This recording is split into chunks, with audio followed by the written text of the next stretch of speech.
Hello and welcome to another episode of Growing Up B2B. I'm your host, Ed Delia. I'm the second generation president of Delia Associates, the place where family B2B brands go to grow. Today, I'm joined by Steve Holand, president of MyCaseBuilder. MyCaseBuilder is a family-founded business that traces its roots back 4 decades when Steve's father began working with foam fabrication and protective packaging back in 1986. What started as a small operation cutting and gluing foam has evolved into a specialized manufacturing company, serving customers who need custom protective solutions for equipment, tools, electronics, and mission-critical gear. Steve joined the business in the early 90s and eventually took the reins in 1997. Since then, he has guided the company through multiple phases of growth, including acquisitions, facility expansion, and the development of MyCaseBuilder as a recognizable name in the custom case and foam industry. Recently, the company has entered into an exciting new chapter, acquiring 2 companies in the past year and exploring additional opportunities that could expand the company's geographic footprint further. Adding another generational layer, Steve's daughter Sarah has joined the company as part of the 3rd generation. Steve, welcome to Growing Up B2B. Thank you. Thank you for having me. Great to be with you today. So let's start at the beginning. Your father began in the foam business in 1986. So if you look back, what are some of your early recollections of those days with the company? What were some of your earliest recollections of seeing what your dad was up to? Oh yeah, yeah.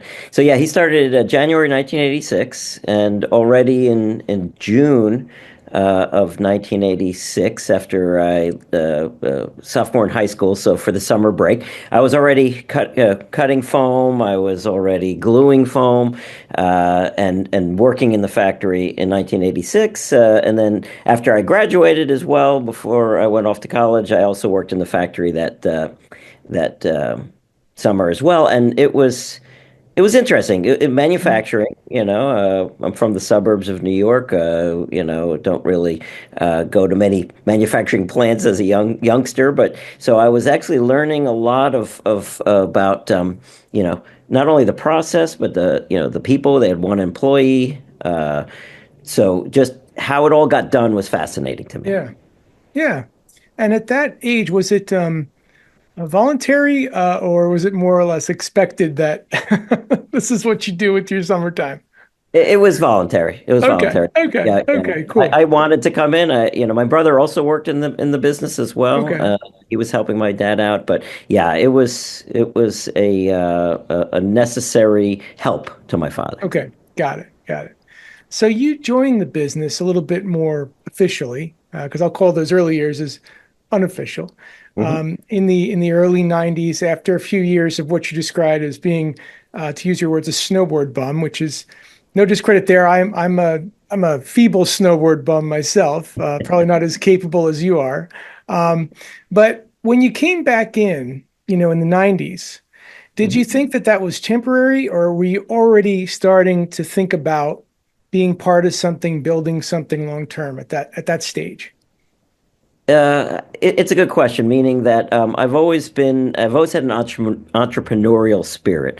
So, I had not a lemonade stand, but I sold baseball cards on the side of the road when I was, 8, 9 years old. My brother, when he was in college, he had an ice cream cart, and I said, "Why don't we buy 10 ice cream carts and just, let rent them to all your friends," kind of thing. So I always thought that I always knew that I wanted to be in business, but never took a business class. I went to school for computers. So when I joined, I was actually working at the factory part-time, and then I was also doing computer programming as well. Okay, okay. So I really wasn't sure whether, it could have gone in those 2 directions. It was right at the beginning of the dot-com boom. I probably should have went to the dot-com boom, but that's a story for another. But yeah, it could have gone either way at that point. Well, hey, a lot of those companies aren't around, but my case That's builder a good still point. is. So, I feel like maybe you've made the right call. I don't. I did make the right choice. Yes, absolutely. So to touch on something that was probably a rather harrowing moment in your family's history, in '97, as I understand, your dad had a heart attack, Yeah. and then suddenly you found yourself needing to step up and more or less step into leadership. Can you bring us back to that moment, Steve, if you wouldn't talk about what that was like and what that moment really taught you about responsibility, leadership, ownership. Just bring us back there, if you would. Absolutely. Yeah. So he was coming back from Florida. He was on a week vacation, and when the plane landed, he was said to my mother, "I need to go to the hospital," and he would never go to a doctor. So we knew something was wrong. So she rushed him there, and basically. We didn't know obviously what was going to happen. He turned out to be, okay. It Hmm. wasn't obviously it wasn't life changing or dying. Yeah. He didn't die. He's still alive. He's 91, Yeah. 92. He's still going strong. But Mm. but for me, the key was is that that really made my decision computers or foam and cases into a reality because we had only had two employees at the time. It was really a very small business. Mhm. It really wasn't making even enough money for me uh, to live. My wife was making a good amount of money. So I really, at that point, I had the decision to make. Okay, Mhm. do I keep going? Do I take over? What can I make of this small little place with one employee, two employees, or do I invest myself and take it over from my dad? And we decided that he would retire. He didn't need the stress, and that I would take over completely. And so we did. We made that decision within about 2, 3 weeks after the incident, and took over in January of '97. Wow. So if you look back, um, and you look back at the journey up to that moment, do you feel that you chose the business or did the business choose you? Uh, I feel a little bit of both. A little Okay. bit of both. Okay. I Okay. always wanted to be in business. So Hmm. even when I was doing my computer programming, I had my own program that I was out selling. So it was always an entrepreneur. I knew that I would do something. This was a vehicle for it. And the interesting thing about this business is that when I came in, I computerized the business. My first website I developed in 1994, so I created websites for the business. So I had the passion to modernize, get Hmm. equipment, and at the same time, in 1999, my daughter was born in 1998, and she now works with me. Uh, but I did have that decision to make at that point because Hmm. had to we were growing a little bit too much for our warehouse, and we needed to get a new one. And I was going to buy a building, and I really had that decision to make. Do I go Hmm. full time now? Do I try to Yeah. make go of this? Again, we still weren't really a big company, and I decided at that point I would. So I guess it was chosen for me at the beginning, and then I chose it after that. So if you could walk that out a little further, what was it that ultimately said yes? Clearly, you had different paths that you could have gone still at that point, right?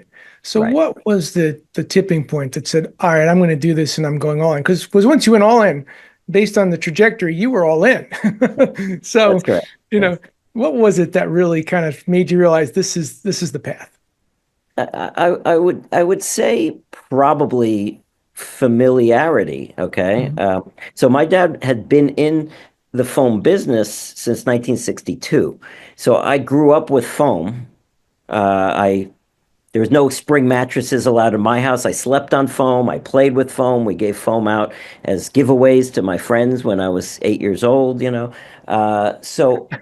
then when my dad started in 1986 his own small little foam fabrication company, I really had the familiarity. It Mhm. felt like home, I guess you could say, Mhm. right? It was, there's no place like foam. So it felt a little homey. And I would guess that's the answer. The answer is I knew that I wanted to be in business. I knew that I could make something of it. I knew that I wanted to grow and that I had the abilities to do it using technology and what I had learned, in college and Mhm. throughout the years as a programmer. So yeah, I would say that really it was the comfort Mhm. of the business. Mhm. I think a lot of people overlook that, how much we absorb and pick up in that journey, even as young, teens and even younger. In your case, even younger. Your phone was part of your existence from probably some of your early memories. Yes. Um, and that stuff sinks in. you know, and it Mhm. sinks in and shows up in strange ways sometimes, but it's also there when we need it, right? Exactly. Exactly. So I want to touch on a rather pivotal moment in your journey. You were you were online. You looked up on Biz Buy Sell at the time. You Mhm. found this entity called Carry Cases Plus, and Right. 3 months later, you owned it. Yes. Talk about that moment and that move, and what gave you the confidence to make that move and to ultimately acquire, and I believe was maybe your first acquisition, right? It was, Okay. yes. Talk We about that. we were still a fairly small company at the time. 98, 99, I decided to go all in. We bought a building in Paterson, New Jersey, and we were trying to fill up enough business to pay for it. And basically, what happened is that my sister-in-law was just graduated college, and she was really just upset and that she couldn't get a good job, and she was saying that she's not. All of her friends are lucky, and they all have great jobs. They're all lucky, and I said, you know what? You need to go and you need to make your own luck. You need to Hmm. go out there, put yourself in a position where luck is going to find you, and actively look for luck. So Hmm. that's what I did that night. I went on to bizbuysell.com. I typed in foam, okay, and it came up carry cases plus uses foam carrying cases, which we have, had a little bit of experience in, not much. And that next day, I called up the broker. I was like, let's try to make this happen. I didn't know anything. I had a consultant to try to help me, a business, not really a broker, but a consultant, to try to do my first acquisition. We did it. We did the first acquisition, and the day after I bought it, the biggest customer disappeared. So Oh. maybe my due diligence wasn't so great, but luckily it was a Connecticut company. I closed it up and I brought it into our factory, and so think really that also helped, right? So the challenge or the exposure I had wasn't so much. We were able to Hmm. get out of the lease, bring everything in. We didn't bring the employees over from Connecticut into New Jersey. So even though I lost, probably a third of the business, uh, I was able to weather it, and then it allowed me to go forward onto my journey and make a success out of Carry Cases Plus, and that turned into my case builder. Yeah. So that, if you looked back at that first acquisition, it sounds like that definitely, even though you had some turbulence in, the acquisition or post-acquisition, Mhm. did somewhat reshape the trajectory of the company, didn't it? 100%. Yeah. Absolutely. Yeah. Yeah, so the real thing there was that we were and still do packaging foam. So Hmm. packaging foam for computers, end caps, protection, Hmm. that kind of thing. Foam is big and bulky, and it's very regional. So you're not going to buy packaging foam from a New Jersey company if you're in Texas. There's plenty of foam companies in Texas that you can buy the big and bulky foam. Okay. Okay. Cases and foam, completely different value add. Okay. Mm. So becoming an expert in the case business and being able to provide solutions there, we're now worldwide, not Hmm. just US, but that allowed us to open up and really change the business. So when we, did this latest acquisition, one of our acquisitions last year of a small foam company here in Paterson, that they just stayed, for 30 years a foam company, and they stayed, relatively the same for their Hmm. 30 years. And then, we became a case and foam company and boom, straight up. Mm. So at that point, your dad was out of the business, right? Correct. So did you and he still talk business, talk shop? Like, did you tell him kind of what you were thinking? And I'm just curious what his, We when you did said, "Hey, I'm in I'm kind of in going in this new direction," and curious what was his advice or feedback or thoughts on the matter? Absolutely. So my dad is very interested. We brought him we flew him up in 99 when we were going to buy the building, and then because he was already out in 97, Mm. retired. We is this a good idea, Dad? Should we buy this Mm. building and so on and so forth? So he definitely helped us and gave us the stamp of approval. But my dad's funny. He will even to this day kind of not really, praise or say things that are very nice. So his thing was that when he was running the business, he said he had a lot of profit. He was able to close on at 2 o'clock and go to the pool and go swimming every day with his one employee. And he was very proud of that. So, later on through these years, and I would say, "Hey, Dad, did you see I just got a whatever, $1 million order." He said, "Yes, but how much is profit? How much?" When I ran the business, I went to the pool every Tuesday. I said, "Yes, yes, yes. You had a lot of profit, Dad." So over the years, yeah, he would always ask. He would come in every day. He would come in every day, probably till about 2015. Sometimes he'd bring me lunch. He lived right in the next town over. And he would always walk around the factory, take a walk, say hello to every single employee. And now we're, close to 50 employees, so he would know all their names back in the day. So yeah, he was. I wouldn't really talk strategy. I would kind of do what I felt was right. Yet we would talk business in general. Mm.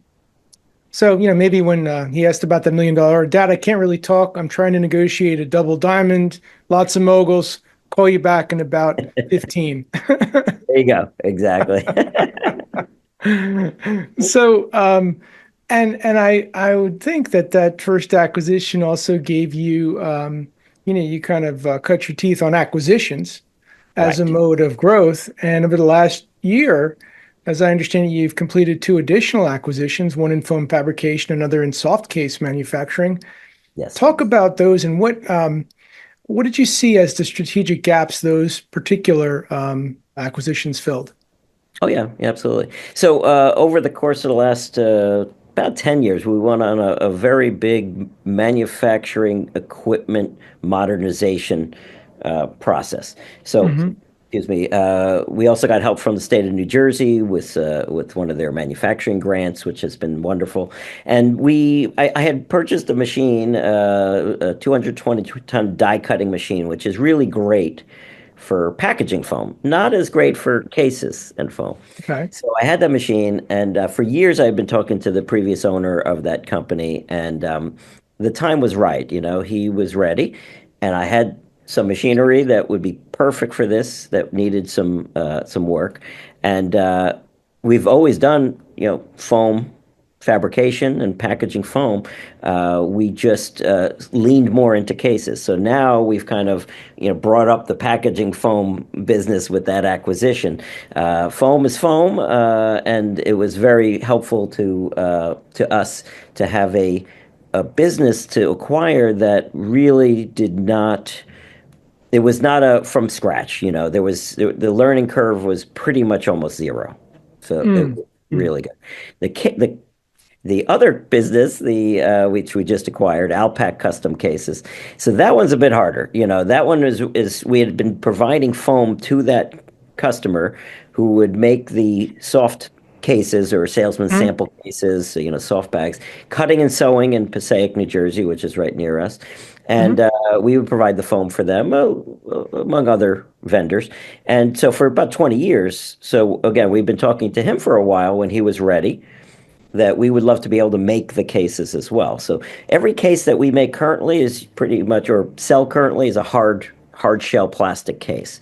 Yeah. And the size is the size that the mold is, and this Mhm. allows us to create any custom size, any form factor for anything that you need to carry. And we're doing that in Passaic, and I'm learning all about sewing, and I had to buy thread today, all kinds of new stuff. We just acquired it 2 months ago. So, but that journey is going nicely. It's going nicely because I could see already that it solves a niche because it's short run.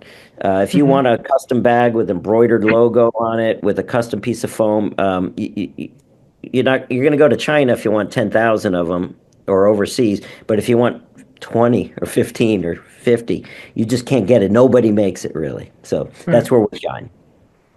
And just for the benefit of our listeners, when it comes to a hard surface case versus a soft, Mhm. um, is it application driven? Is it like like these applications are suitable for soft, these for a more of a sturdier case, or is it sometimes optional? Whereas you can put a customer in either based on the nature of whatever's being carried. You know what I'm saying? Like, Absolutely, absolutely, and yeah, it's a little bit of all of those. So, okay. the hard case has a rugged industrial look. Pelican case is the brand leader. SKB, we have our own brand, Doro. It's got a look, it's got a feel. It's crush proof. You can drive a tank over it, and it has that industrial feel. So people sometimes know that, and they'll gravitate towards that. But they're Hmm. heavy. They're big plastic cases, and they're limited on the sizes that you can make. Now, the soft Hmm. case, because it's fabric, we could stiffen it up if we need to. You're not going to Hmm. drive a truck over it, but if it's going in the back of your car, it's going to perform very well. So we do a lot Okay. of salesman sample cases with the soft bags because that's Hmm. really where it shines. Yeah. Door and window and lighting salespeople, they could come into your house, unzip your beautiful soft bag, and inside is everything that they need to sell a window or a door, that kind of thing. Cool. Okay. Okay. So it's all based on application, it sounds like, and how it's going to be used, and the level of durability, I guess, right? Correct. Got it. Exactly. Got it. So recently, when we were talking before this episode, you were also talking about exploring opportunities that could expand the company's reach even further, this time toward the West Coast. Talk about that and what's kind of exciting you about this next potential chapter, Wagons West, if you will. Absolutely. Now that is a much bigger risk than anything I've done before because it's out on the West Coast. So you're talking about time difference, plane tickets, and everything like that. Yet I believe that for us and what we do with my case builder, uh, which by the way, when we introduced we were Carry Cases Plus, and then when we introduced my case builder, which is an online design software so you can create your own custom foam in a case for your cameras, your electronics, pretty much almost anything, drones, you name it. Hmm. And what we find is that we have a lot of customers, a lot of business on the West Coast, and a lot of the case companies make their cases on the West Coast. These are the hard shell cases. Hmm. So in a very, very many situations, we cases are made in California, West Coast, come all the way back to the East Coast. We put our foam in them, and then they go right back to the West Coast. So number one, we would be able to shave time. Obviously, shipping empty air across the Sure. country, Yeah. save fuel, save the environment a little bit, save a lot of headache of that time frame, and so on and so forth. And there's a lot of business out there, and I think we could really take our business to the next level. And for us, we had the choice: acquire or build from scratch. Hmm. Now, we could build from scratch, get machinery, people, and so on and so Hmm. forth. But yet, I've now done this will be my fourth acquisition after my Hmm. one, two, Yeah. three, and I really feel that it's a good way. There's challenges, but it's a good way to grow your footprint in your business and Absolutely. and expertise. Yes, And with the footprint already somewhat, I don't want to say fully baked in, but already present, I'm sure that mitigates some of, not all, but some of the risk in making that move. absolutely, Yeah. absolutely. Yep. So Steve, when companies like yours grow through acquisition, certainly the brand often has to evolve as well as the company evolves and gets bigger. So how are you thinking about the brand of My Case Builder as the organization has become bigger and potentially is about to become even bigger if this acquisition, this latest one, manifests, Mhm. becoming bigger, maybe a little bit more complex. How are you thinking about the brand you're establishing as the company expands? It's a challenge, I'll tell you. And I think every company hits these sort of points of challenge, trouble, issues that run. When we started, everything went through me, right? And then you hire people, and it goes through them, and then sometimes it has to go through me, and then you try to put an organization in place, with departments and that with people who can handle things, and then you still though you creak along when you grow too fast, right? And so the last 2 years or so, really struggling. Went behind on our orders. We're now caught up. We had an employee who stole $38,000 from me, so we had that issue. We had all kinds of challenges that come up when you are trying to go to the next level. You Hmm. know, and brand wise, we've always prided ourselves on being on time and being an easy company to work with and having the fantastic products and so on and so forth. And we were starting to slip, be honest, because when we're late on some orders, that's not the brand promise that we're giving. Okay, when we go to trade shows and we tell you that we're going to do a new project within 2, 3 weeks and it takes 4 weeks, that's not delivering on that brand promise. Mm. So my goal is, obviously, as I'm doing this acquisitions, is to solve our internal struggles to get back to that brand promise. And we're probably Mm. about 90% of the way there. Just to be honest, obviously, we still have room to grow, and everybody does. And every time, once we're past this kind of hurdle, I think that we'll be ready for the next, however much percentage of growth, and then we'll hit something else. But yeah, so as far as the brand goes, we are trying now to do more marketing. Um, but there's just not enough time in the day at a small company to do everything, Yeah. and to bring on people specifically. So that's where we're going to need outside help probably Hmm. with, Hmm. with the marketing of the brand. Yeah. And it sounds like, and I appreciate your candor in saying, hey, we're not perfect, but you know what? We're perfect at working on where we're not perfect, and we're gonna get it right. And it sounds like you're going back to some of, maybe the foundational roots of, hey, we got to deliver on our promises. We got to make sure, we are running in a very buttoned up way. We're selling a quality product, and the brand means something, and it's meant something for 40 years. You know, um, so it sounds like, your clearly your priorities are in the right place, Thank you. and being 90% there, that's pretty darn good. Yes. Last 10% is the hard part, but yeah, we're moving towards it. Absolutely. So, looking to expand geographically, especially an East Coast firm looking to have a West Coast presence. Obviously you're extending the brand. You're also extending some operational challenges relative to leadership, how that operation will run, who will oversee that operation.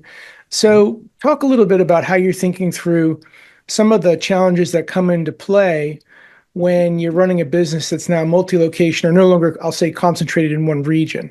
Right, right. Well, that's again the good thing about an acquisition. So the leadership will stay on for 2 years at least, hopefully, as we'll figure that out. The leadership will Mhm. stay on over there, and that's going to take really a lot of the pressure off of day-to-day operations. Mhm. Obviously, I'm going to have to go in and we're going to have to integrate and we're going to have to do computer systems and so on and so forth. Uh, so I'm optimistic that everybody stays on, everybody's happy, and we're able to utilize that expertise in that part of the country, rather than me coming in and trying to recreate it from scratch, or me telling them what to do with, and I don't know the business, that kind of thing, or that region. But yeah, there's going to be challenges. Yet I think that one. The geographic hopefully won't be the biggest challenge there. I think it'll be more of the integration and Mhm. systems. That's always a hard time. Always hard. Yeah, Yeah. but you've been through it a few times, so Yeah. hopefully, Yeah. I can't say it gets easier, but at least it gets more familiar, right? That's correct. Absolutely. Absolutely. So, switching gears a little bit to another development we referenced in the opening, your daughter Sarah Hmm. joined the company, third generation. Pretty remarkable by generational standards. So, talk about how she came into the business and some of the conversations that you had about that, how that manifested. Give us a little color on that, if you would. Oh yeah. So it wasn't part of the plan. It was definitely a uh, a nice surprise. So she went to school for cinema.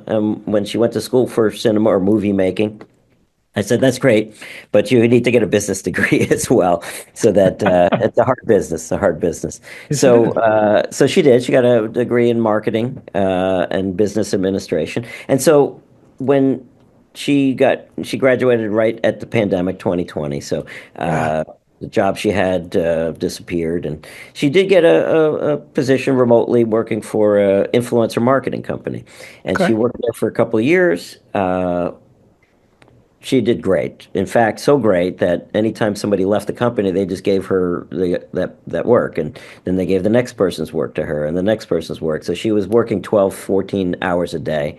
And so she was, not extremely happy. And at the same time, as I was mentioning, we were slipping a little bit, right? We Mhm. were starting to be a little bit too big, and some of our processes started to creak along, and some mistakes were made, and so on and so forth. So we said, you know what, Sarah, this is this is the time. Come work for us.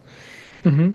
Uh, you'll be able to not be so stressed all the time, and it'll help us, and hopefully it'll help her as well. Uh, just a little funny thing is that she was living at our house at the time. We're about 35 minutes away from the factory, but we were also trying to convince her to move into Manhattan so she can, start socializing and so on and so forth, and live the city life. So she did move into the city after she started working for us, and her 35-minute commute became a hour and 20-minute reverse commute, three trains from Wow. Manhattan all the way over to New Jersey here. Uh, Now the thing is, the real not funny part, but the real thing is that, not to brag, she's so good that now we're giving her everything. So now, if anybody leaves, we give her that work. So when I acquired the first business, the foam company, so she came with me. She took on all those customers, put in everything into the system. Was really really doing a fantastic job with that to allow that acquisition to go smoothly.